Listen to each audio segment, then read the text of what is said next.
अस्सलामुअलैकुम वरहमतुल्लाहि वबरकातुहू। नाजरीन, मैं आपका मेज़बान हाफिज़ मोहम्मद फसीहुद्दीन मेदक और आप देख रहे हैं मेदक फास्ट न्यूज़। आइए डालते हैं आज की खबर पर एक नज़र।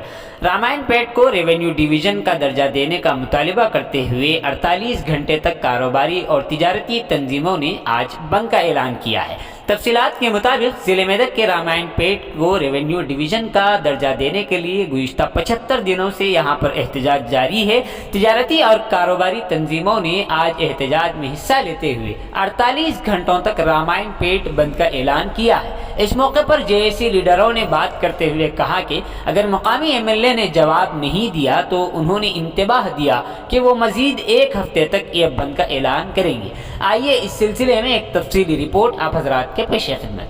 नाजरीन, जैसा कि आप देख रहे हैं, हम ज़िले मेदक की तारीख में पहली मरतबा उर्दू ज़ुबान में आप तक ज़िले की अहम खबरें पहुँचा रहे हैं। लिहाजा हम आपसे गुजारिश करते हैं कि आप लोग भी ज़रूर हमारे चैनल को लाइक करें, शेयर करें और सब्सक्राइब करें और साथ ही साथ बेल आइकन के बटन को भी दबा दें ताकि हमारी जानिब से जब कभी भी किसी भी किस्म की अपडेट दी जाए तो उसकी इत्तला आपको नोटिफिकेशन के ज़रिए सबसे पहले मिल सके। नाजरीन, अगर आप लोग अपने कारोबार या किसी और किस्म के मुताल्लिक़ हमारे चैनल पर इश्तिहार देना चाहते हों या फिर एडवर्टाइजिंग करवाना चाहते हों तो हमारे सेल नंबर 9000214611 पर हमसे रब्त पैदा करें। आइए न्यूज़ के सिलसिले में एक तफसीली रिपोर्ट आप हजरात की पेश है। నియోజకవర్గంగా విరసిల్లినటువంటి ఒక రామాయణపేట రెవెన్యూ డివిజన్కు నోసుకోకపోవడం చాలా బాధాకరమైనటువంటి ఒక విషయం. ఈరోజు ఒక మండల్గా కొనసాగడం చూడలేకపోతున్నటువంటి ఒక పరిస్థితి ఇక్కడ ఉన్నటువంటి ఒక రామాయణపేట పట్టణ ప్రజల్లో ఆవేశం కట్టలై తెంపుకొని ఒక్కసారి రెవెన్యూ డివిజన్ కోసం రామాయణపేట ప్రాంతవాసులు అందరం గిట్ట ఉద్యమం చేస్తే ఇక్కడికి వచ్చినటువంటి ఒక హరీష్ రావు గారు మేము రెవెన్యూ డివిజన్ ఇస్తున్నాం, మీరు దీక్షను విరమించుకోమని చెప్పేసి చెప్పడంతో ఆ రోజు దీక్షను విరమించుకున్నాం. కానీ ఇప్పటికీ 4 సంవత్సరాలు గడిచిపోతున్నప్పటికీ గిట్ట రెవెన్యూ డివిజన్ ఊసెత్తకపోవడంతో మలిదశ ఉద్యమంలో భాగంగా ఈరోజు రామాయంపేట పట్టణ ప్రజల కోరిక మేరకు, ఈ ప్రాంత ప్రజల కోరిక మేరకు రెవెన్యూ డివిజన్ కోసం దీక్ష చేస్తుంటే ఇప్పటి వరకు ఈ స్థానిక ఎమ్మెల్యే కానీ స్థానిక ప్రజాప్రతినిధులు కానీ స్పందించకపోవడం చాలా బాధాకరమైనటువంటి ఒక విషయం.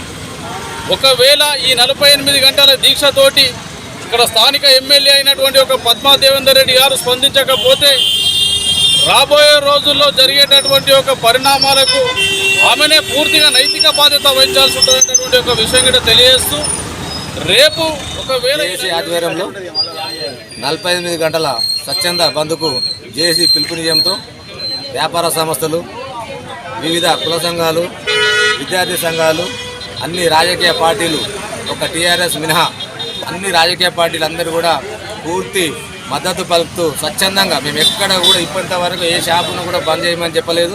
వాళ్ళే స్వచ్ఛందంగా ఈరోజు 48 గంటల్లో మేము సైతమని, ఇంకా వాళ్ళు 72 గంటలని చెప్పారు. కొందరు ప్రజలకు ఇబ్బంది అవుతుందని చెప్పి మేము 48 గంటలే అనుకున్నాము.